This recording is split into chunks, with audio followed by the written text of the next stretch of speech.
नमस्कार दोस्तों। Economy today 1.0 के इस प्रोग्राम में आपका बहुत बहुत स्वागत है।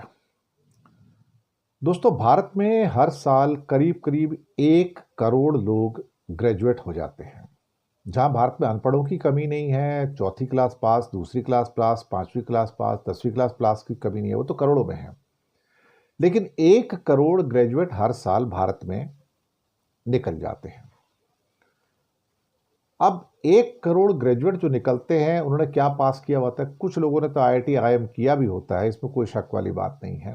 इंजीनियरिंग भी की होती है, 10-15 लाख इंजीनियर भी निकल के आ जाते हैं।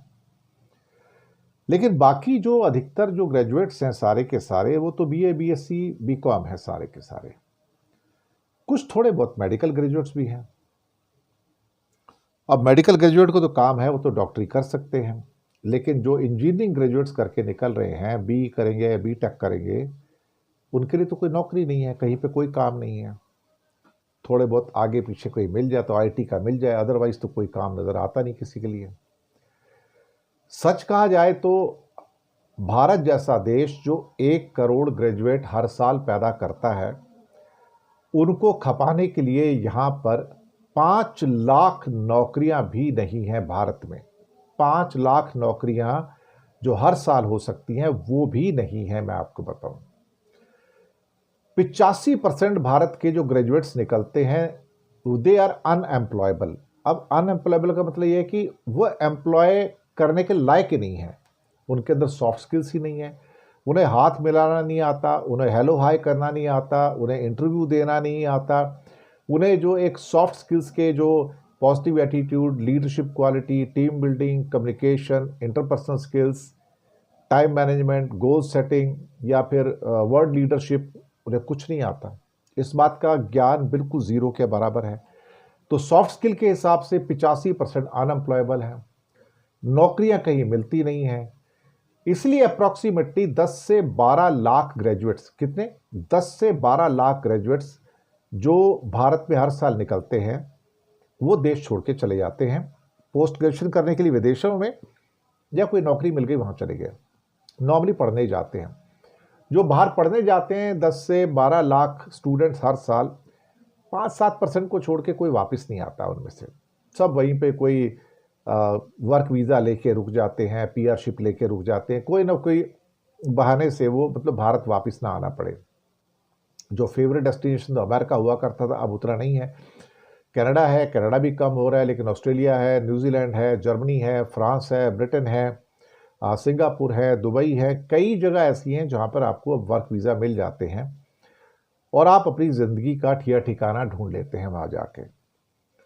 लेकिन वो देश जो अपने आप को कहता है कि हम डेमोग्राफिक डिविडेंड उठाना जानते हैं, हमारा जो डेमोग्राफिक डिविडेंड है, हमारे यहाँ 1 करोड़ ग्रेजुएट पैदा होते हैं, लेकिन अगर हम उनका यूज ही नहीं कर सकते, इससे बड़ा बदकिस्मत और कौन सा देश हो सकता है कि जिसके पास 1 करोड़ ग्रेजुएट हैं, लेकिन उसके पास उन्हें देने के लिए 5 लाख नौकरियां नहीं हैं। और फिर ये छोटे मोटे बेचारे काम करते हैं, निराश हो जाते हैं। आधे तो क्या है कि हताश होकर नौकरी ढूंढना छोड़ देते हैं, छोटा मोटा काम कर लेते हैं, कई गिग वर्कर्स बन जाते हैं। कईयों को कई छोटा मोटा 10-20 हज़ार का काम मिल जाता है, वो करते हैं। अगर भारत में एक इंजीनियर भी 15 लाख पैदा होते हैं, तो उनकी भी हालत ये हो जाती है कि इंजीनियर्स को भी साहब 15-20 हज़ार 18 हज़ार से कोई शुरुआत करते हैं लोग। तो ये इन हालातों वो क्या कर सकते हैं। अच्छा, आईटी के अंदर अब ये नई कंडीशन निकल के आई हैं कि उनके जॉब्स जा रहे हैं, चाहे टीसीएस हो, इन्फोसिस हो या विप्रो हो या बाकी कंपनियां हो, तो वहां पर जॉब लॉसेस हो रहे हैं। ग्लोबल कैपेबिलिटी सेंटर जीसीसी में जो बढ़ोतरी होनी चाहिए थी, वो हो नहीं रही है, जिसको डेटा सेंटर भी कहा जाता है। तो अब धीरे धीरे एआई के चक्कर में बताया जा रहा है कि जो जॉब अवेलेबिलिटी होगी वो कम से कम होती चली जाएगी। एआई आपके सारे जॉब छीन लेगा। अगर आज आपको टीसीएस के अंदर 6 लाख एम्प्लॉयज काम करते मिलते हैं, तो आप यकीन मानिए, अगर आप आज से 10 साल के बाद देखेंगे तो आपको 6 लाख की जगह 2 लाख व्यक्ति वहां काम करते मिलेंगे। सिर्फ 2 लाख, हो सकता है 1 लाख ही बचे उसके अंदर कुल मिला के। तो जो आपकी 50-55 लाख की फोर्स है आईटी के अंदर काम करने वाली, वही घट के 10-15 लाख रह जाएगी। नौकरियां तो होगी नहीं। ग्लोबल कैपेबिलिटी सेंटर आपको कितना जॉब दे देंगे और एआई आपको कितना जॉब दे देंगे। मुझे लगता है कि हम एक किस्म से फिर से एक ट्रेडिंग या गिग वर्कर्स की इकोनॉमी बन के रह जाएंगे। और उन गिग वर्कर्स के अंदर अमेजोन फ्लिपकार्ट के पैकेट बांटते रहेंगे या जोमेटो स्विगी के पैकेट बांटते रहेंगे, या फिर हो सकता है कोई छोटे मोटे जो काम है जो दुनिया नहीं कर सकती वो इंडिया को कह देंगे भाई तुम बॉट बन जाओ हमारे, और तुम यहाँ पे कुछ ऐसे प्रोग्राम बना लो जिससे कि हमारे वहाँ पर जो क्वेश्चन आंसर आते हैं बॉट जो है उसके आंसर देते रहेंगे। बस यही कुछ होगा और कुछ नहीं होगा। लेकिन कोई नया जॉब क्रिएट होगा वो तभी होगा जब आप इंडस्ट्री डेवलप करेंगे, कोई फैक्ट्री डालेंगे, वो हम करने वाले नहीं हैं। फैक्ट्री की कल्चर इंडिया में नहीं है, तो हम चाइना का मुकाबला कैसे करेंगे? ना ही हम कोई नई टेक्नोलॉजी डेवलप कर रहे हैं, तो सारी टेक्नोलॉजी हम बाहर जो आती है वहाँ से देखते हैं। जब हमारे पास टेक्नोलॉजी नहीं है, हमारे पास टेक्नोलॉजी डेवलप करने का मादा ही नहीं है, हमारे पास वो स्किल नहीं है, हमारे पास वो इच्छा शक्ति भी नहीं है, तो हम कैसे डेवलप हो जाएंगे? अल्टीमेटली फिर क्या होगा कि जॉब पर जॉब चले जाएंगे और आप ग्रेजुएट पर ग्रेजुएट पैदा करोगे और उनको नौकरियां होंगी नहीं, कुछ बाहर चले जाएंगे, बाकी यहीं पे निराश होकर छोटा मोटा कोई काम धंधा सड़क पे करते रहेंगे, कोई सब्जी भेजेगा, कोई अचार आटा तेल चाल बेचेगा, बस यही करेगा और क्या हो सकता है। इसके अलावा तो और कोई जॉब इंडिया में निकलता हुआ कहीं पर दिखाई देता नहीं, क्योंकि फैक्ट्रियां आएंगी नहीं तो जॉब आएंगे नहीं।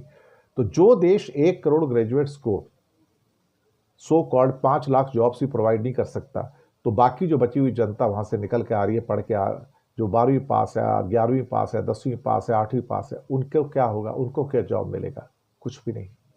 तो हम लोग एक ऐसे फेज में प्रवेश कर रहे हैं अगले 4-5 साल के लिए 2030 तक, जहां पर बड़े लेवल पे डिस्ट्रप्शंस होंगे और उसके लिए आपको मेंटली तैयार रहना पड़ेगा।